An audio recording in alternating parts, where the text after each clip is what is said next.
Yes बेटे, आप अज revision start करते हाँ। काव्य रचनावां, फर्स्ट रचना है बाबा शेख फरीद जी। आप फर्स्ट टर्म च कर चुके हाँ, जो कि सूफी काव्य के मोढ़ी होए हैं। काव्य रचनावां विच एक सूफी काव्य है, एक गुरमत काव्य है, आधुनिक काव्य भी हुंदा है, किस्सा काव्य। तुहाडे सिलेबस दे विच सूफी काव्य चों शेख फरीद जी, जो कि सूफी काव्य के मोढ़ी हुए हैं। मोढ़ी मीनस जिन्होंने शुरू किया है सूफी काव्य। ठीक है, सूफी काव्य की हुंदा है इस्लाम धर्म अनुसार, क्योंकि मुसलमान फकीर हुए ने, इस्लाम धर्म अनुसार इस्लामिक रोह रीतां दे आधार ते आत्मा दा परमात्मा नाल मेल। इहदे विच बुल्ले शाह जी भी आंदे ने, शाह हुसैन जी भी आंदे ने।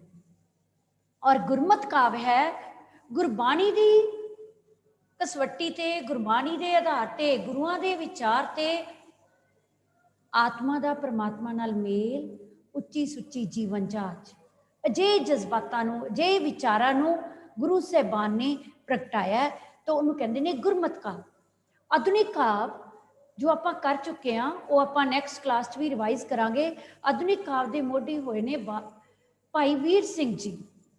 आधुनिक काव्य के मोढ़ी जो कि आधुनिक विचारां नूं ध्यान विच रख के, आधुनिक सिचुएशन नूं ध्यान च रख के, समय के उतार चढ़ाव नूं ध्यान विच रख के कवितावां रचियां ने। और किस्सा काव्य हुंदे ने जिहड़ियां साडीआं प्रीत कथावां होईयां ने। किस्सा काव्य के मोढ़ी दमोदर जी भी होए ने, वारिस शाह नूं भी मन्निया जांदा है किस्सा काव्य के मोढ़ी।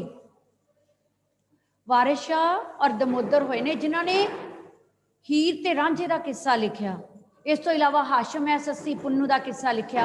फजल शाह ने सोनी महिवाल का किस्सा लिखिया। ठीक है, पर ये तुहाडे सिलेबस च नहीं है। सिलेबस च ने गुरमत काव्य, सूफी काव्य, आधुनिक काव्य। अज आप रिवीजन करनी है सूफी काव्य ते गुरमत काव्य चों। सूफी काव्य च रचनावां हैं बाबा फरीद जी के श्लोक, जो कि गुरु ग्रंथ साहिब विच दर्ज ने। 112 श्लोक, 4 शब्द गुरु ग्रंथ साहिब विच दर्ज ने। उन्हां विचों कुछ एक 94 श्लोक तुहाडी बुक विच हन, साहित्यिक किरना बुक। 7 श्लोक ने जिन्होंने आपां हुण रिवाइज करना है। आपां ऑलरेडी सिलेबस कंप्लीट कर चुके हैं बेटे। फर्स्ट श्लोक है, नाला बच्चे 1 मार्क क्वेश्चंस नोट कर लेना, मेन पॉइंट्स नोट कर लेना। बहुविकल्पी क्वेश्चंस आने हैं काव्य टुकड़ी चों, और 2 मार्क्स क्वेश्चन आने हैं। इन्हां विचों वड्डे क्वेश्चन पोइट्री चों नहीं आने हैं। क्लीयर है बच्चे। फर्स्ट श्लोक, फरीदा जेतू अकल लतीफ, काले लिख न लेख, आपन डे गिरीवान में सिर नीवा कर देख। इस श्लोक विच शेख फरीद जी ने मनुख नूं दूसरियां दी पड़चोल करन दी थां, दूसरियां दे ओगन देखण दी थां अपनी ओगना नूं देखण लई नसीहत दित्ती है कि दूजियां दी आलोचना करन तो पहला अपने ओगन देख लेने चाहिए हैं कि असीं किन्ने ओगनां नाल भरे हुए हैं। जेकर परमात्मा ने सानू सूझवान बनाया, सूझबूझ वाला बनाया है, बरीक सोझी है, तो उस अकल नूं दूजियां दे ओगन फरोलण लई नहीं वरतना चाहिए।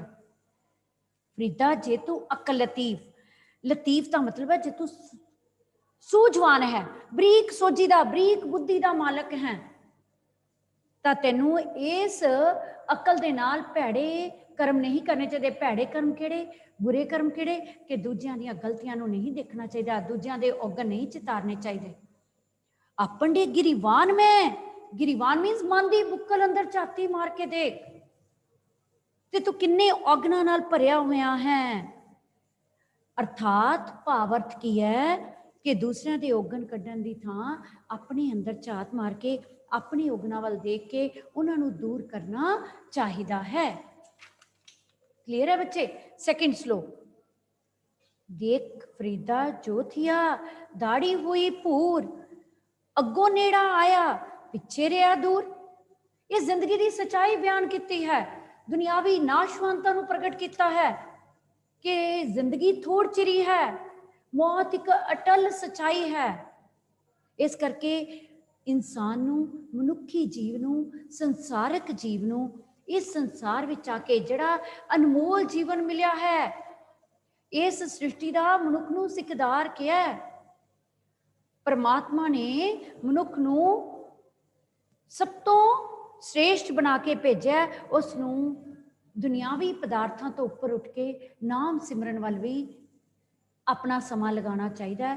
पदार्थों की भज दौड़ विच अपना समा अजाई नहीं गवाना चाहिए। क्लीयर है बेटे?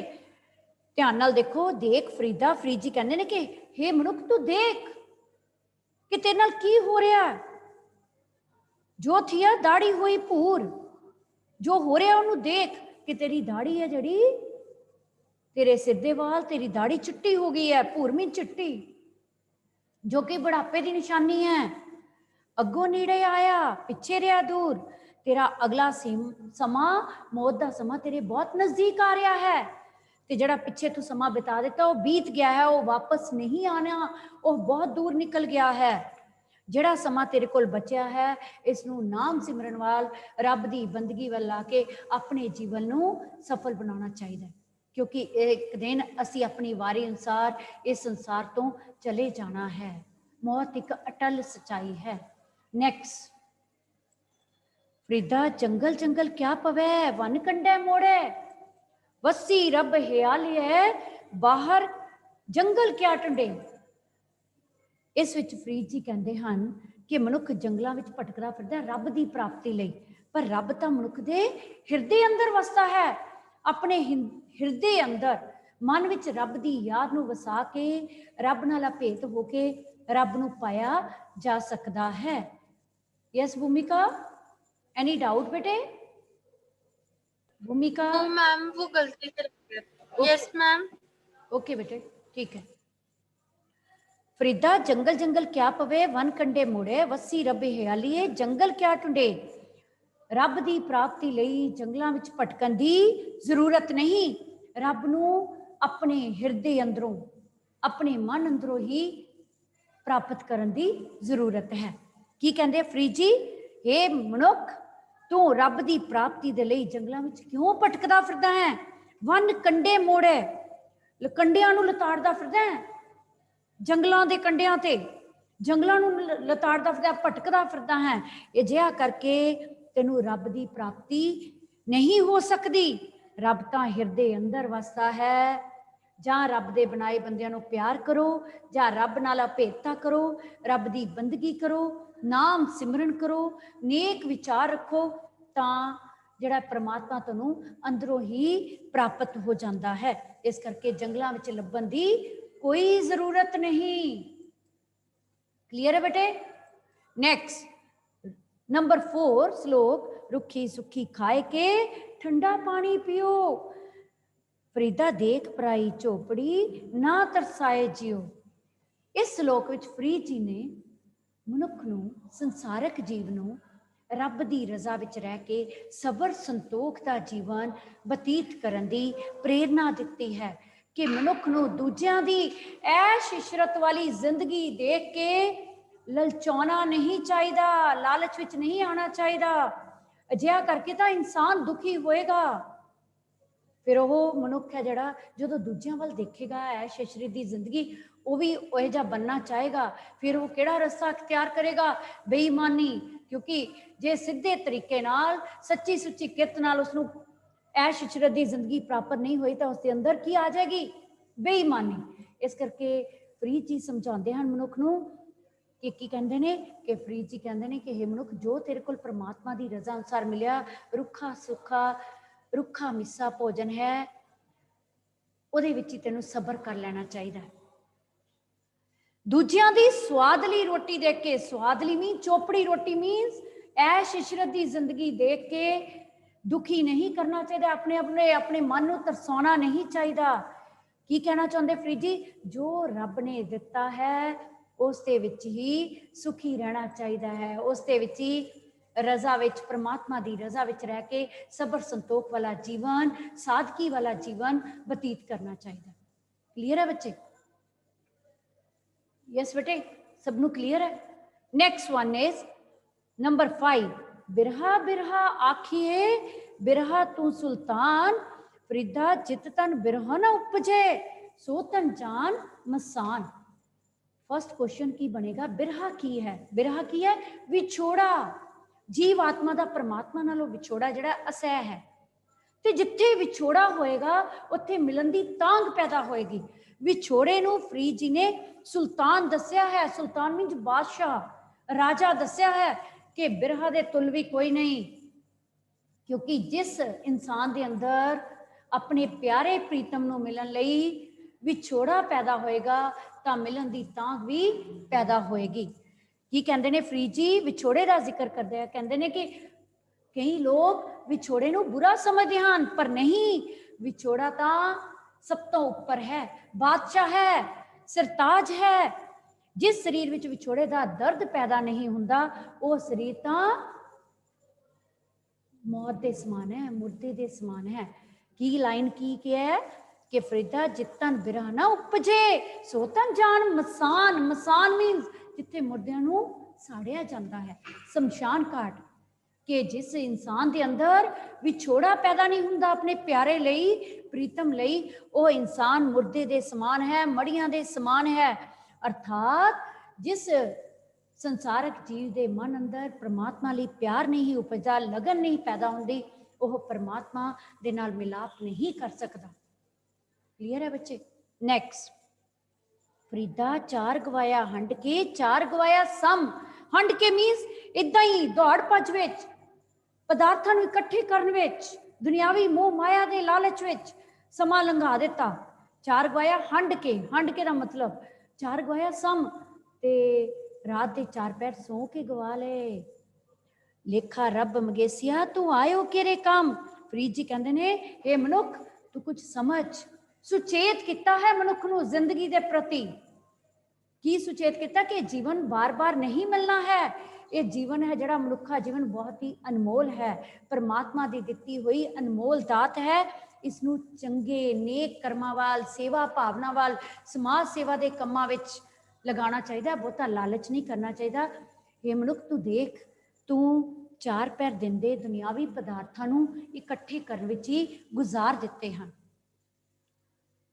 ਮੋਹ ਮਾਇਆ ਵਿੱਚ ਹੀ, ਬੱਚਿਆਂ ਦੀ ਖਾਤਰ, ਦੁਨਿਆਵੀ ਪਦਾਰਥਾਂ ਦੀ ਖਾਤਰ, ਐਸ਼ ਇਸ਼ਰਤ ਦੀ ਖਾਤਰ ਤੂੰ ਜ਼ਿੰਦਗੀ ਦੇ ਚਾਰ ਪੈਰ ਅਜਾਈ ਗਵਾ ਦਿੱਤੇ, ਔਰ ਚਾਰ ਪੈਰ ਰਾਤ ਦੇ ਤੂੰ ਸੋ ਕੇ ਗਵਾ ਦਿੱਤੇ। ਪਰਮਾਤਮਾ ਦੇ ਯਾਦ ਲਈ, ਪਰਮਾਤਮਾ ਨੂੰ ਯਾਦ ਕਰਨ ਲਈ, ਪਰਮਾਤਮਾ ਦਾ ਨਾਮ ਸਿਮਰਨ ਕਰਨ ਲਈ ਤੂੰ ਸਮਾਂ ਹੀ ਨਹੀਂ ਕੱਢਿਆ। ਅਜੇ ਲੋਕਾਂ ਤੋਂ ਪਰਮਾਤਮਾ ਦੀ ਦਰਗਾਹ ਵਿੱਚ ਜਾ ਕੇ ਲੇਖਾ ਮੰਗਿਆ ਜਾਏਗਾ ਕਿ ਤੈਨੂੰ ਕਿਸ ਕੰਮ ਲਈ, ਕਿਸ ਮਕਸਦ ਲਈ ਇਸ ਦੁਨੀਆ 'ਚ ਭੇਜਿਆ ਸੀ, ਤੇ ਤੂੰ ਕਿਹੜੇ ਕੰਮ ਕਰਕੇ ਆਇਆ ਹੈ। ਇਸ ਕਰਕੇ ਇਸ ਸ਼ਲੋਕ ਰਾਹੀਂ ਫਰੀਦ ਜੀ ਨੇ ਮਨੁੱਖ ਨੂੰ ਜੀਵਨ ਪ੍ਰਤੀ ਸੁਚੇਤ ਕੀਤਾ ਹੈ। ਨੈਕਸਟ ਵਨ ਇਜ਼ ਲਾਸਟ ਤੁਹਾਡਾ ਸ਼ਲੋਕ ਹੈ ਤੁਹਾਡੀ ਬੁੱਕ ਦੇ ਵਿੱਚ, ਬੁੱਢਾ ਹੋਇਆ ਸ਼ੇਖ ਫਰੀਦ ਕੰਬਨ ਲੱਗੀ ਦੇ, ਜੋ ਸੋ ਵਰਿਆ ਜੀਵਨਾ ਪੀਤਨ ਹੋ ਸਿੱਖੇ। ਇਹਦੇ ਨਾਲ ਦਾ ਪਹਿਲਾ ਸ਼ਲੋਕ ਆਪਾਂ ਸੈਕਿੰਡ ਨੰਬਰ ਤੇ ਕੀਤਾ। ਕਿਹੜਾ ਸ਼ਲੋਕ ਕੀਤਾ ਸੀ ਉਹ ਵੀ ਦੇਖੋ। ਦੇਖ ਫਰੀਦਾ ਜੋਥੀਆ ਦਾੜੀ ਹੋਈ ਭੂਰ, ਅੱਗੋਂ ਨੇੜਾ ਆਇਆ ਪਿੱਛੇ ਰਿਹਾ ਦੂਰ। ਦੋਨਾਂ ਦਾ ਜਿਹੜਾ ਵਿਚਾਰ ਨੇ ਉਹ ਸੇਮ ਨੇ। ਕੀ ਹੈ ਕਿ ਦੁਨਿਆਵੀ ਨਾਸ਼ਵਾਨਤਾ ਨੂੰ ਪ੍ਰਗਟਾਇਆ ਹੈ, ਦੁਨਿਆਵੀ ਨਾਸ਼ਵਾਨਤਾ ਨੂੰ ਦਰਸਾਇਆ ਕਿ ਇਹ ਦੁਨੀਆ ਥੋੜ ਚਿਰੀ ਹੈ, ਇਹ ਮਨੁੱਖੀ ਜੀਵਨ ਥੋੜ ਚਿਰਾ ਹੈ, ਮੌਤ ਇੱਕ ਅਟਲ ਸੱਚਾਈ ਹੈ। ਫਰੀਦ ਜੀ ਕੀ ਸਮਝਾਉਂਦੇ ਨੇ? ਫਰੀਦਾ ਦੁਨਿਆਵੀ ਨਾਸ਼ਵਾਨਤਾ ਬਾਰੇ ਸਮਝਾਉਂਦੇ ਕਹਿੰਦੇ ਨੇ ਕਿ ਹੇ ਮਨੁੱਖ ਤੂੰ ਦੇਖ, ਤੂੰ ਬੁਢਾਪੇ ਵਿੱਚ ਕਦਮ ਰੱਖ ਲਏ ਹਨ, ਤੇਰੀ ਦੇਹ, ਤੇਰਾ ਸਰੀਰ, ਦੇਹ ਦਾ ਮਤਲਬ ਕੀ ਹੈ ਬੇਟੇ? ਸਰੀਰ ਕੰਬਣ ਲੱਗ ਪਿਆ ਹੈ, ਕਿਉਂਕਿ ਬੁਢਾਪੇ ਵਿੱਚ ਆ ਕੇ ਉਹ ਤਾਕਤ ਨਹੀਂ ਰਹਿੰਦੀ, ਉਹ ਸਮਰੱਥਾ ਨਹੀਂ ਰਹਿੰਦੀ, ਸਰੀਰ ਤੇ ਝੋਡੀਆਂ ਪੈ ਜਾਂਦੀਆਂ ਨੇ, ਹੱਥਾਂ ਤੇ ਝੋਡੀਆਂ ਪੈ ਜਾਂਦੀਆਂ ਨੇ, ਸਰੀਰ ਕੰਬਣ ਲੱਗ ਜਾਂਦਾ ਹੈ, ਸਾਹ ਸੱਤ ਨਹੀਂ ਰਹਿੰਦਾ ਹੈ ਜੋ ਜਵਾਨੀ 'ਚ ਹੁੰਦਾ। ਇਸ ਕਰਕੇ ਫਰੀਦ ਜੀ ਕਹਿੰਦੇ ਨੇ ਕਿ ਜੇਕਰ ਜੀਵ ਤੂੰ ਭਾਵੇਂ 100 ਵਰੇ ਜ਼ਿੰਦਗੀ ਤੈਨੂੰ ਮਿਲ ਜਾਏ, ਲੰਬੀ ਜ਼ਿੰਦਗੀ ਮਿਲ ਜਾਏ, ਤਾਂ ਵੀ ਤੂੰ 100 ਵਰਿਆਂ ਦੀ ਜ਼ਿੰਦਗੀ ਭੋਗ ਕੇ ਵੀ ਤੂੰ ਇਸ ਸੰਸਾਰ ਤੋਂ ਚਲੇ ਜਾਣਾ ਹੈ। ਤੇਰਾ ਸਰੀਰ ਮਿੱਟੀ ਦੀ ਢੇਰੀ ਬਣ ਜਾਣਾ ਹੈ, ਇਹ ਮਿੱਟੀ ਦਾ ਬਣਿਆ ਸਰੀਰ ਮਿੱਟੀ ਵਿੱਚ ਹੀ ਮਿਲ ਜਾਣਾ ਹੈ। ਮੌਤ ਨਿਸ਼ਚਿਤ ਹੈ, मौत एक अटल सच्चाई है। जो इस संसार विच आया है उसने अपनी वारी अनुसार समा भोग के स्वासां दी पूंजी पूरी करके इस संसार तो कूच कर जाना है, चले जाना है। इस करके मनुख नूं सुचेत किया फरीद जी ने कि जिहड़ा समा जिंदगी दा मिलिया है, संसारक कार विहार करते हुए परमात्मा की बंदगी करनी, परमात्मा के बनाए हुए बंदियां नूं प्यार करना बहुत जरूरी है जेकर रब की दरगाह विच परवान होना है। क्लीयर है बेटे? ਇਹਦੇ अकॉर्डिंग ਤੁਸੀਂ क्वेश्चन आंसर कर लेना बेटे रिवाइज सारे। हरेक श्लोक के आधार पर एक एक क्वेश्चन बनता है बेटे, ठीक है? अगला करिए बेटे। अगली रचना है सिमल रुख सरायरा। गुरु नानक देव जी की रचिया होया शब्द है। गुरु नानक देव जी की प्रसिद्ध बाणी है जपजी साहिब, जिहदे विचों तुसीं मूल मंत्र रोज़ मॉर्निंग असैंबली टाइम स्कूल विच करते हो, ठीक है? वैसे भी मूल मंत्र सवेरे उठते सार करना जरूरी है, दिन अच्छा निकलता है। उसी तरह दूसरी जिहड़ी बाणी है आसा दी वार, जिहदा मॉर्निंग सारे जिहड़े गुरधाम ने गुरु स्थान ने उन्होंने मॉर्निंग विच आसा दी वार दा कीर्तन किया जाता है। आसा दी वार मीनस राग बनाए गए ने गुरु साहिबान वालों 31 रागां विच, कहंदे गुरु ग्रंथ साहिब जी की बाणी दर्ज है। उन्हां विचों गुरु नानक देव जी की प्रसिद्ध बाणी है आसा दी वार। आसा दी वार चों किहड़ा शब्द लिया गया है? सिमल रुख सरायरा।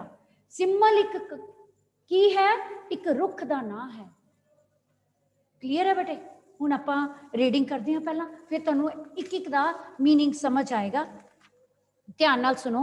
सिमल रुख सरायरा अत दीरघ अत मुच, ओए जी आवे आस कर जाए निरासे कित, फल फिके फुल बक बके कम ना आवे पत, मिठत नीवी नानका गुण चंगियाइयां तत। सरायरा मीन्स सीधा, बिल्कुल स्ट्रेट। दीर्घ मीन्स लम्मा। सिमल का रुख है इन्ना आकर्षित करता है कि देखने नूं लम्मा है, सीधा है। मुच मीन्स मोटा है।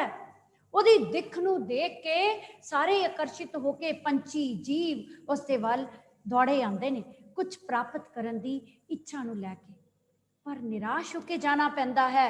सिमल रुख सरायरा, सरायरा मीन्स सीधा, सरायरा मीन्स सीधा, दीर्घ मीन्स लम्मा, मुच मीन्स मोटा। ਉਹਦੇ ਵਧੀਆ दिख ਨੂੰ देख के प्रभावित होके पंछी ने ਜਿਹੜੇ फलों की आस नाल मेविਆਂ की आस नाल उस वल दौड़े आते हैं, पर निराश होके चले जाते हैं। क्यों? फल फिके फुल बक बकै कम ना आवे पत, क्योंकि फल की ने फिके हैं, रासी नहीं है उन्हां च। फुल बक बके मीनस बेसवादे, फुलों में भी कोई जिहड़ा है मिठास नहीं है, कुड़तन है। कम ना आवे पत, पत्ते भी किसी कम नहीं आते। इसका मतलब उसका जिहड़ा उपरला दिखावा है, उपरली बनावट है, वो किसी अर्थ नहीं जेकर अंदर कोई गुण नहीं हैं।